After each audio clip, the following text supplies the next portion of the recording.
Can knowledge unmake a man, or forge him anew?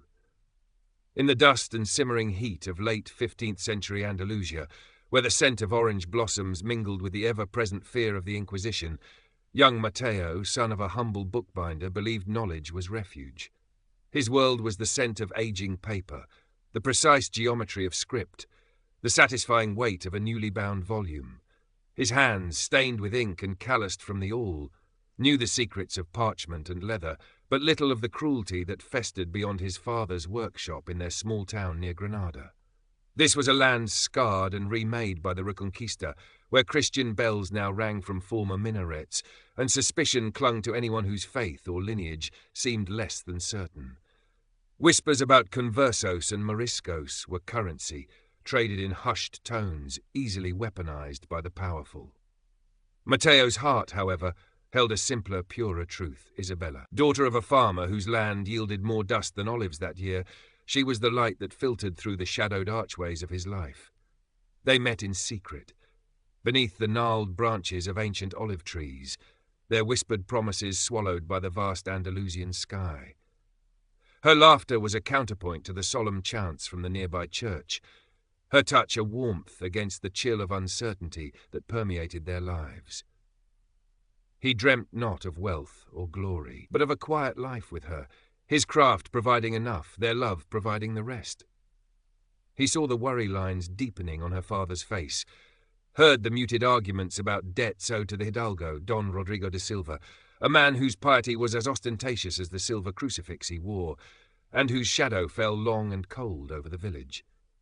Mateo, lost in the intricate illumination of a psalm, prayed their love would be shelter enough. He was 18, fiercely intelligent, but naive to the brutal mechanics of power. The inevitable arrived not with a thunderclap, but with the dull thud of horses' hooves on the sun-baked earth. Don Rodrigo, flanked by two hard-faced men whose hands rested easily on the pommels of their swords, dismounted before Isabella's family hovel. He did not swagger. His movements were precise, economical, radiating an entitlement that needed no announcement. Mateo, delivering a repaired ledger to a nearby merchant, saw the scene unfold, his blood running cold. Isabella stood beside her father, pale but resolute, her eyes finding Mateo's across the dusty lane for one desperate second. "The debt is past due, Lorenzo," Rodrigo stated, his voice smooth, devoid of emotion. "The land barely feeds your family, let alone repays my generosity." Isabella's father, a man broken by drought and debt, bowed his head. "Don Rodrigo, mercy! Another season." Rodrigo waved a dismissive hand, his gaze settling on Isabella like a vulture assessing its prey. "Mercy has its limits. Your daughter, however, she seems strong. She will enter my service. Consider the debt eased." "No!" The word tore from Mateo's throat before he could stop it. He ran forward, ignoring the sudden tension in the guards' stances. "Don Rodrigo, this is not right. By law, by God's law, you cannot simply take her. Her value far exceeds any debt her father owes. I can work, my father and I, we can help repay." Rodrigo turned slowly, contempt etched clear on his face. "The son of the bookbinder presumes to lecture me on law? Your family's knowledge boy treads dangerously close to forbidden paths. Be grateful I do not look closer into your father's collection." He nodded curtly to his men. "Remove this interruption." Before Mateo could react, a heavy fist slammed into his side, stealing his breath. He stumbled, trying to shield himself, but another blow caught his head. Pain exploded behind his eyes. He heard Isabella cry out his name, a sound swallowed by the scuffle. Through a haze of agony, he saw her being pulled towards one of the horses, her face a mask of terror. He tried to rise, to shout, but the world swam in nauseating circles. A final kick sent him sprawling into the dust, the taste of blood filling his mouth. The last thing he registered before darkness claimed him was the receding sound of hooves carrying Isabella away, and the chilling finality in Rodrigo's cold eyes. He woke to the rough scrape of sacking against his cheek and the low murmur of his father's voice, tight with fear and anger. Pain throbbed in his head, his ribs, his arm felt strangely numb. He was back in the workshop, the familiar smell of glue and leather now tainted with the metallic tang of his own blood. Sunlight streamed through the high window, mocking the darkness that had enveloped his world. Isabella was gone, taken, swallowed by the rapacious greed of Rodrigo de Silva. His father, usually stoic, paced the small space. Fools, to challenge him openly. Mateo, you could have been killed, or worse, brought the Inquisition down on us all. Rodrigo has friends in high places, whispers are enough. Mateo pushed himself up, ignoring the wave of dizziness. He took her father, like she was, chattel. The words were grit in his mouth. Helplessness washed over him, cold and suffocating. His skills, his knowledge of Latin and Castilian, the delicate art of binding words, what good were they now? They couldn't stop Rigo's men, couldn't break down the walls of the Hidalgo's manor. He felt pathetic, useless, his intelligence a fragile shield shattered by brute force. Grief clawed at him, raw and visceral. He saw Isabella's terrified face, felt the phantom pain of the blows, and knew a despair so profound it threatened to extinguish the very fire within him. Caution, his father urged, survival. But how could he survive knowing Isabella was in Rodrigo's clutches? The thought was unbearable. Days bled into weeks. Mateo recovered physically, the bruises feeding, the broken bone in his arm knitting slowly, painfully. But the wound inside festered. He moved through the motions of his work, his hands tracing familiar patterns, but his mind was elsewhere, trapped in a loop of fury and despair. He had to do something. But what? Storming Rodrigo's manor was suicide. Appealing to the local priest was futile. The man owed his position to Rodrigo's patronage. Justice, it seemed, was another luxury the poor could not afford in this new Spain. Then he remembered the stories, the whispers about the old scholar, Father Guillermo, who lived like a hermit in the rugged hills overlooking the town. Some said he was disgraced, a former university lecturer whose ideas had become too dangerous. Others claimed he possessed forbidden books, texts from the Moorish past, knowledge the church sought to erase. He was an outcast, perhaps, but he was outside Rodrigo's sphere of influence. Desperate, Mateo saw a flicker of possibility. Guillermo dealt in knowledge. Perhaps that was the key. Not force, but intellect. Leaving his worried father with a vague promise of seeking clarifying herbs for his lingering headaches, Mateo made the arduous climb into the hills. The path was steep, winding through thorny scrub and sun-bleached rocks. He found the hermitage not in a proper structure, but in a series of interconnected caves, cleverly concealed behind a curtain of wild vines. Smoke curled faintly from a fissure above. Hesitantly, he called out.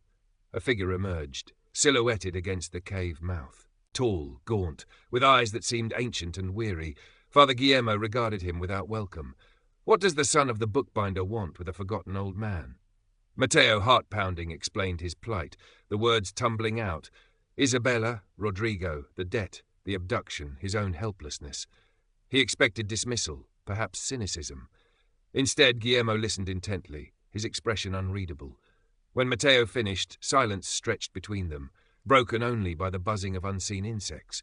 Rodrigo de Silva, Guillermo finally said, the name tasting like ash on his tongue. A pious predator. He wraps himself in the flag of faith to disguise his avarice, and you think knowledge can fight him? He gave a dry chuckle.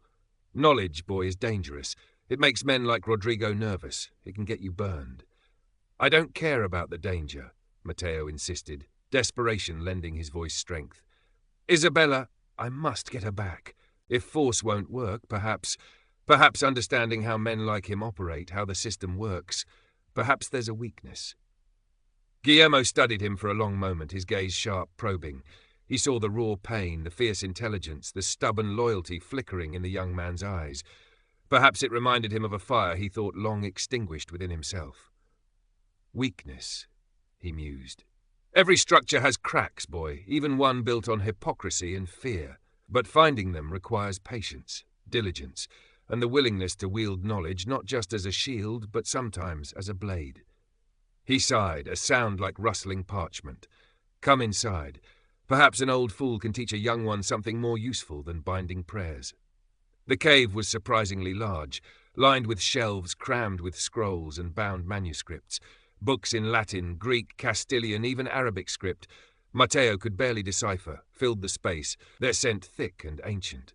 This was Guillermo's hoard, a treasure trove of history, philosophy and law, much of it likely deemed heretical by the powers that be. And so began Mateo's true education. Months turned into a year. Mateo lived a double life. By day, he worked alongside his father, his hands regaining their old dexterity, binding books, repairing documents, but his mind was absorbing Guillermo's lessons. He devoured texts on Roman law, Castilian edicts, church doctrine, rhetoric, even treatises on coded messages and the analysis of handwriting. Guillermo was a demanding teacher, cynical yet thorough. He forced Mateo to dissect arguments, to understand the intricate dance of power between nobility, church, and crown. He taught him how Rodrigo and men like him used debt, legal loopholes, and accusations of lapsed faith as weapons. Power isn't just swords and soldiers, Mateo, Guillermo lectured, pacing the cave floor. It's controlling the narrative. It's knowing the rules better than your opponent, or knowing how to bend them. Rodrigo thrives in the shadows of legality. Mateo learned that Isabella was kept at Rodrigo's main estate, a fortified manor several leagues away. She wasn't treated as a common servant, but kept in seclusion, likely being groomed for something, concubinage, a strategic marriage, or worse. The news fueled Mateo's resolve. He began applying his skills. An opportunity arose when Rodrigo's own steward, a fussy man obsessed with appearances, commissioned Mateo's father to repair and rebind several aging estate ledgers. Mateo insisted on assisting, citing the complexity of the work. Handling the heavy books, Mateo's trained eye caught inconsistencies, entries that seemed altered, sums that didn't align. He used his knowledge of inks and parchment, subtly examining the fibers, the fading. He couldn't take the ledgers, but he memorized discrepancies, copied small sections onto scraps hidden in his tunic when the steward wasn't looking. Back in Guillermo's cave, they pored over his notes. Patterns emerged. Rodrigo seemed to be systematically acquiring land from families accused of heresy or Morisco sympathies, often using falsified documents or coerced testimonies. He was also diverting funds meant for the local church into his own coffers. It was dangerous knowledge, a web of corruption spun with chilling precision. Mateo felt a thrill mixed with terror. This was it, the crack in Rodrigo's facade. But proof was needed, something concrete. He started volunteering for minor tasks at the church, repairing prayer books, hoping to gain access to donation records.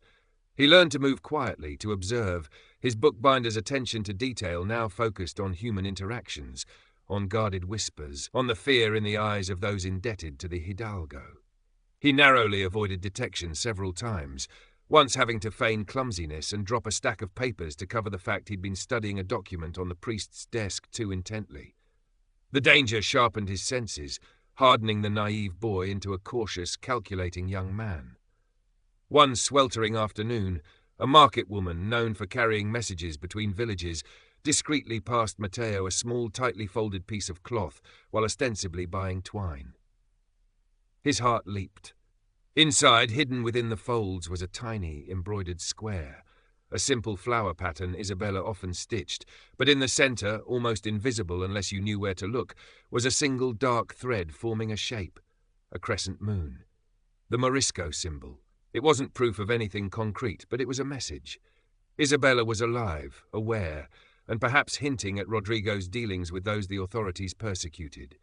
It was a spark in the darkness, renewing Mateo's resolve. She wasn't just waiting, she was fighting in her own way.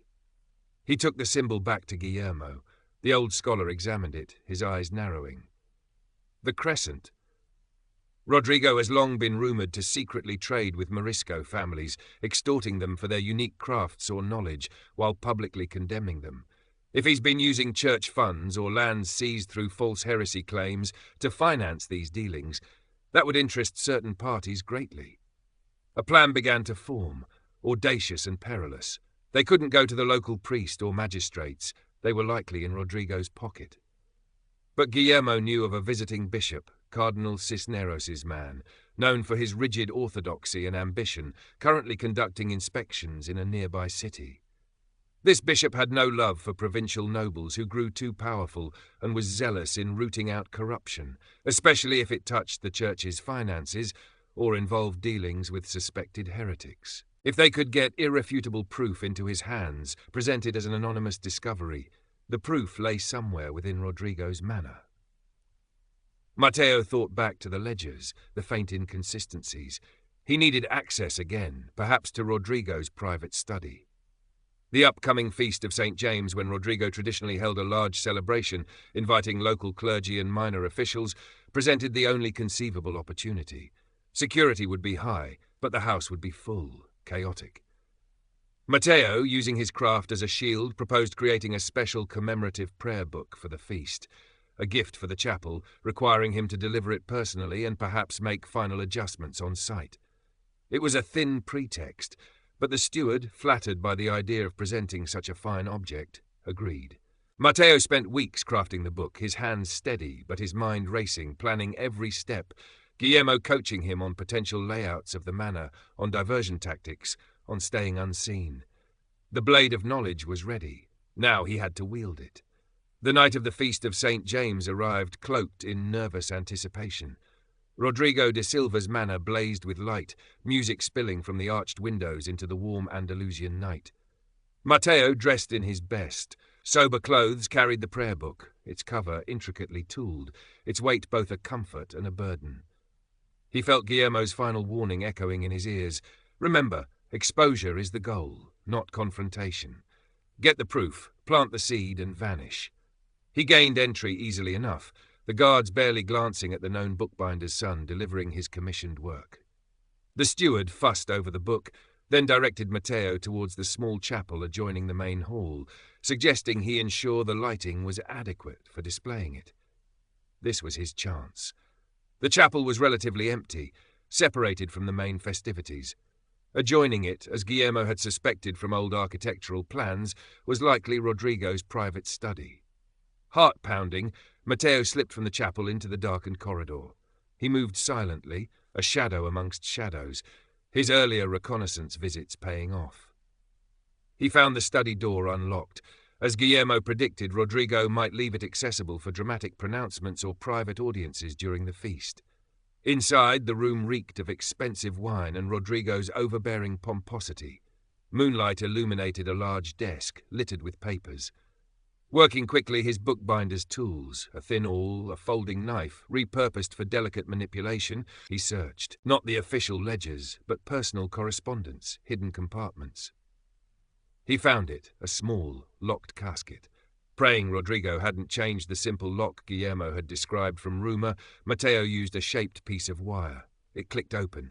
Inside lay letters, damning letters, detailing Rodrigo's secret transactions with Morisco artisans, using funds clearly earmarked for church repairs and referencing land seized under questionable circumstances.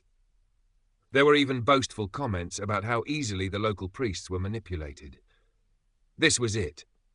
He carefully selected the most incriminating letters, his hands trembling slightly.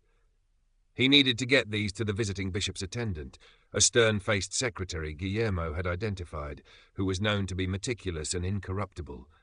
Matteo planned to leave them anonymously where the secretary would find them. Perhaps slipped inside the man's own breviary or travel case. He was about to leave the study when the main door opened. Rodrigo stood there, his face flushed with wine, eyes narrowed suspiciously. "What is this? The bookbinder's boy, skulking in my private study." Matteo froze, the letters clutched in his hand. Panic seized him. He hadn't planned for direct confrontation. Rodrigo took a step forward, his hand reaching for a bell pull to summon guards. Suddenly a commotion erupted from the main hall. Shouts, the crash of pottery. A woman's voice, high-pitched, crying out about feeling faint, needing air. Matteo recognized it. Isabella! Rodrigo hesitated, torn between the intrusion in his study and the disruption to his feast. That hesitation was all Matteo needed. He darted past the hidalgo, shoving a heavy chair in his path, and fled back down the corridor. He didn't head for the main exit. Instead, he ducked into a service passage, heading towards the kitchens, hoping to blend in with the servants. Behind him, he heard Rodrigo bellowing for guards. He navigated the confusing passages, heart hammering against his ribs. He had the letters. Now delivery. He spotted the bishop's secretary near a side entrance, looking flustered by the earlier commotion. Seizing the moment, Matteo accidentally bumped into him, dropping his own small satchel. As they both bent to retrieve their belongings, Matteo swiftly tucked the incriminating letters inside the secretary's slightly open travel case. He mumbled apologies and disappeared into the night, before the man fully registered what had happened. He didn't stop running until he reached the familiar foothills, collapsing near the entrance to Guillermo's cave, lungs burning, body trembling with adrenaline and fear. He had done it. The seeds were sown. But had Isabella's diversion put her in greater danger? The uncertainty gnawed at him. News travelled slowly, then all at once. Whispers turned to open speculation. The stern visiting bishop, armed with anonymously delivered evidence that corroborated existing suspicions, launched a swift investigation into Don Rodrigo de Silva's affairs. The charges were serious. Embezzlement of church funds, illegal seizure of property through false witness, collusion with suspected heretics. Rodrigo's carefully constructed facade of piety crumbled under scrutiny. His allies melted away, fearing implication. Within weeks, the unthinkable happened. Don Rodrigo de Silva, the untouchable Hidalgo, was arrested, stripped of his titles and lands, awaiting judgment from a joint ecclesiastical and secular court. In the ensuing chaos at the manor, with guards dismissed and servants fleeing, Isabella vanished. Matteo waited, torn between hope and dread. Had she escaped? Been quietly spirited away by remaining loyalists? Then, one evening, as dusk settled over the hills, a small figure appeared on the path leading to Guillermo's cave. Thinner, paler, her eyes holding shadows of her ordeal, but undeniably her. Matteo ran to her, crushing her in an embrace, burying his face in her hair, murmuring her name over and over. Tears streamed down both their faces, tears of relief, of pain, of reunion. She clung to him, trembling. Later, by the dim light in Guillermo's cave, she recounted her escape, aided by a sympathetic elderly servant during the confusion following Rodrigo's arrest. She spoke of her fear, her isolation, but also of watching, listening, finding that small moment during the feast to create the diversion.